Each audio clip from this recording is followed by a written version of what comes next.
So welcome back dito sa channel natin, guys.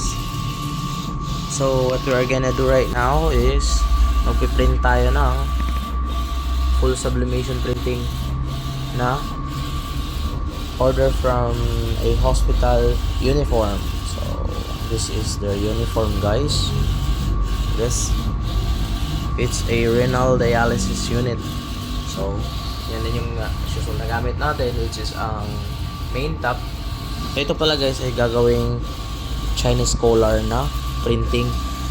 So as you can see, the video is against the light masyado, kaya nag-iiba-iba yung kulay. But then the printout, guys, is totally nice. It's perfect quality siya, guys.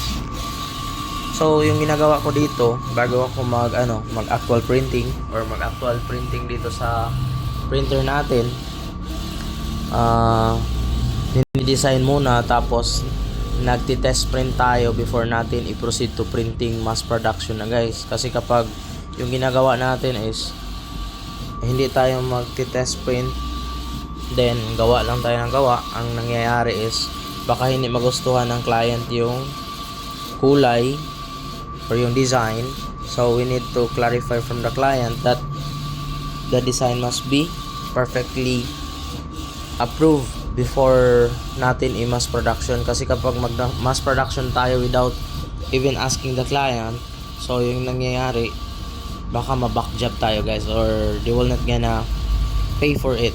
So masasayang din. So yung ginagawa ko, pinapakita ko muna sa client yung mga output test printing nito bago ko i-mass production. So ito pala, guys, ay uniform for hospital. Chinese collar to, guys. Chinese collar na polo.